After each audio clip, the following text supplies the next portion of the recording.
नमस्कार, आप देख रहे हैं एसपीडी न्यूज। दिन भर की ताज़ा खबरों के लिए अभी सब्सक्राइब करें एसपीडी न्यूज और खबरों में आगे बढ़ने से पहले वीडियो को लाइक जरूर से। और इसी के साथ आज की पहली बड़ी खबर कि संजय राउत बोले, हम सत्ता छोड़ने के लिए तैयार, 24 घंटे का समय देता हूं, मुंबई आकर उद्धव ठाकरे के साथ बैठकर चर्चा करें। महाराष्ट्र की राजनीतिक संकट के बीच एकनाथ शिंदे का दावा, मुझे शिवसेना के 42 विधायकों का समर्थन मिलेगा। अजीत पवार ने कहा कि उद्धव को समर्थन देते रहेंगे, एनसीपी के सभी विधायक एकजुट।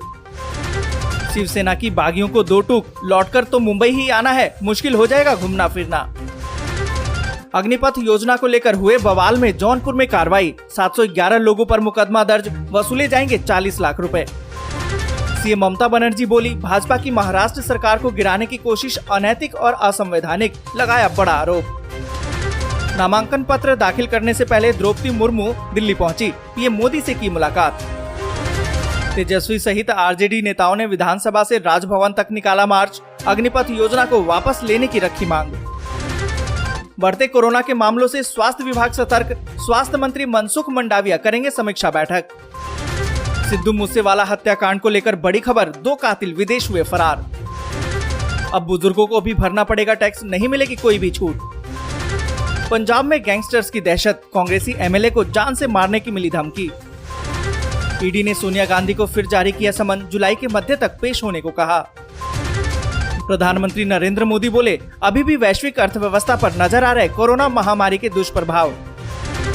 संजय राउत के बयान पर नाना पटोले की प्रतिक्रिया, कांग्रेस फ्लोर टेस्ट के लिए तैयार। वैज्ञानिकों की चेतावनी, जलवायु परिवर्तन के चलते फसलों के कैलेंडर में भी करना होगा बदलाव। बढ़ती आर्थिक चिंताओं के बीच ब्रिक्स बैठक की मेजबानी करेगा चीन, रूस और यूक्रेन विवाद पर हो सकती है चर्चा। महाराष्ट्र के राजनीतिक संकट से भाजपा ने बनाई दूरी, सरकार बनाने के लिए पहल करने से बच रही है पार्टी। असम में बाढ़ की वजह से मरने वालों की संख्या 100 पहुंची, 24 घंटे में 12 लोगों की मौत। ऑस्ट्रेलिया के उप प्रधानमंत्री ने दिया बड़ा बयान, बताया चीन को सबसे बड़ी सुरक्षा चिंता। अग्निपथ योजना के सपोर्ट में उतरी प्लास्टिक इंडस्ट्रीज, 1 लाख अग्निवीरों को नौकरी देने का किया ऐलान। इस हफ्ते अब तक 400 रुपए सस्ता हुआ सोना, चांदी फिसलकर 60,000 के करीब पहुंची। प्रधानमंत्री मोदी, गृह मंत्री अमित शाह और उपराष्ट्रपति से मिली द्रौपदी मुर्मू, राष्ट्रपति पद के लिए आज भरेंगी नामांकन। मुश्किल घड़ी में भारत ने रूस से खरीदा तेल, अब पुतिन ने दिया है बड़ा ऑफर।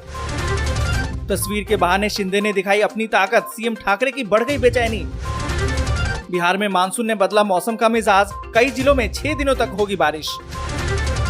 कलकत्ता के विरासत ट्राम को हटाने जा रही है बंगाल सरकार, नई ट्रॉली बसों का करेगी इस्तेमाल। हमसे बड़ा क्रिमिनल कौन, रामपुर में वोटिंग के बीच आजम खान का बड़ा बयान।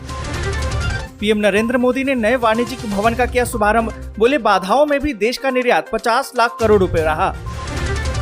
देश में एक बार फिर से कोरोना विस्फोट, बीते 24 घंटे में सामने आए 13,000 से भी ज्यादा नए मामले, जबकि 38 लोगों की गई जान।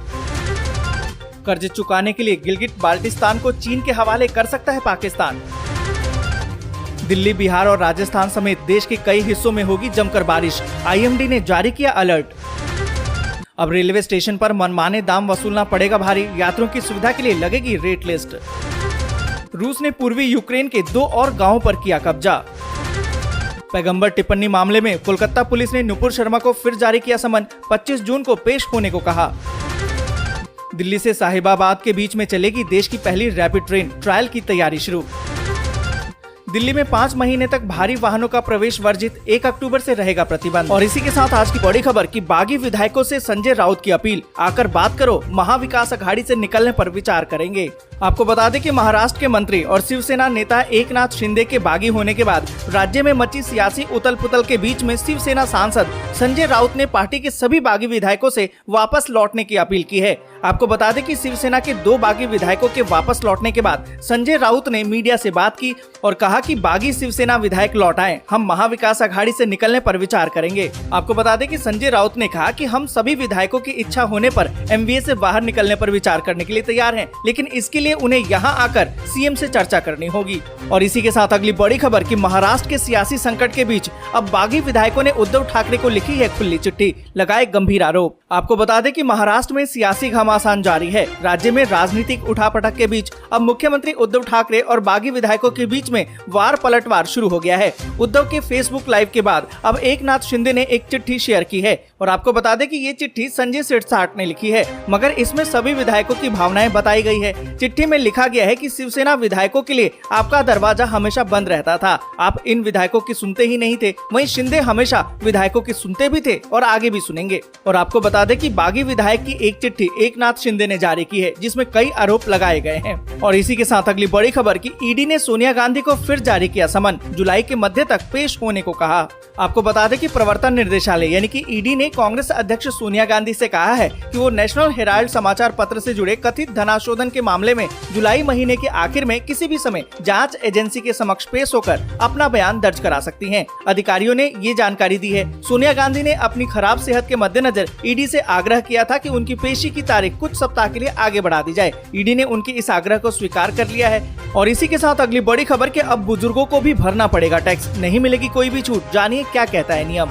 आपको बता दें कि इनकम टैक्स डिपार्टमेंट ने आईटीआर दाखिल करने के नियमों में बदलाव किया है। अब काफी संख्या में लोग इस दायरे में आ गए हैं। यूँ कहें कि आयकर विभाग ने ऐसे लोगों को भी टैक्स की श्रेणी में डाल दिया है जिनकी टैक्सेबल इनकम नहीं है। आपको बता दें कि अब उन्हें भी आयकर विभाग की तरफ से इस नियम के अनुसार टैक्स पे करना होगा। उसके लिए इस बार से रिटर्न दाखिल करना जरूरी हो गया है। यहाँ पर आपको बता दें कि आयकर छूट की सीमा 60 साल से कम आयु के व्यक्तियों के लिए 2.5 लाख रुपए, जबकि 60 से लेकर 80 साल की आयु वर्ग के लोगों के लिए 3 लाख रुपए और 80 साल से अधिक आयु वालों के लिए 5 लाख रुपए की गई है। लेकिन अब ये नियम बदल गए हैं। इसके मुताबिक अब ऐसे कारोबारी जिनकी बिक्री कुल पेशा 60 लाख रुपए से ऊपर है या फिर पेशे से होने वाली आय 10 लाख रुपए से अधिक है, उन्हें भी अनिवार्य रूप से अब रिटर्न दाखिल करना होगा। और आपको बता दें कि जानकारों का मानना तो ये है कि इस नए नियम से कई लोग रिटर्न के दायरे में आ गए हैं। और इसी के साथ अगली बड़ी खबर कि महाराष्ट्र के राजनीतिक संकट से भाजपा ने बनाई दूरी, सरकार बनाने के लिए पहल करने से क्यों बच रही है पार्टी।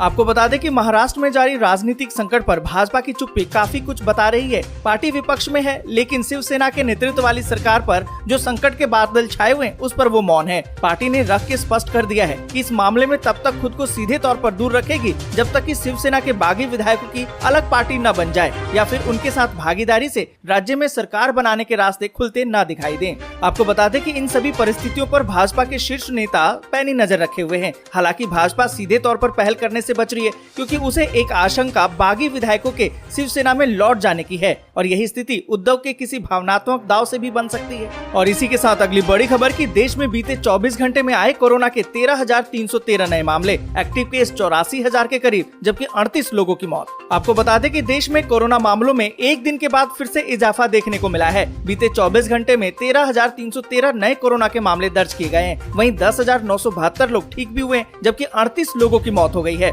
इस दौरान आपको बता दें कि कुल एक्टिव केस अब 83,990 हो गए हैं। और इसी के साथ अगली बड़ी खबर कि नहीं रुकेगी अग्निवीरों की पढ़ाई, NIOS से होगी 12वीं, इग्नू से होगा स्नातक डिग्री। आपको बता दें कि रक्षा सेना हो, चाहे वो आर्मी हो, नेवी हो या एयरफोर्स हो, इसमें अल्पकालिक 4 साल के लिए अग्निवीर की भर्ती के विरोध में जो सवाल उठ रहे थे और आशंकाओं का समाधान करते हुए केंद्र सरकार द्वारा नए कदम उठाए जा रहे हैं। जहां 4 साल के बाद अग्निवीर क्या करेंगे, इसके जवाब में केंद्रीय बलों यूपी, हरियाणा, उत्तराखंड इन सभी राज्यों में पुलिस और संबद्ध विभागों में भर्ती में प्राथमिकता की घोषणा की जा रही है। तो वहीं अग्निवीरों की पढ़ाई रुकने की शंका को समाधान करते हुए शिक्षा मंत्रालय ने भी इसके लिए घोषणा कर दी है। आपको बता दें कि अग्निवीरों के लिए राष्ट्रीय मुक्त विद्यालय शिक्षा संस्थान यानी कि NIOS के द्वारा विशेष कोर्स शुरू किया जाएगा। साथ ही संस्थान द्वारा अग्निवीरों को 12वीं का प्रमाण पत्र भी दिया जाएगा। और इसी तरह से शिक्षा मंत्रालय ने तीनों सेनाओं में भर्ती हुए अग्निवीरों के स्नातक डिग्री कोर्स को लेकर भी जानकारी दी है। 12वीं पास अग्निवीरों को सीधे ही इंदिरा गांधी राष्ट्रीय मुक्त विश्वविद्यालय यानी कि इग्नू द्वारा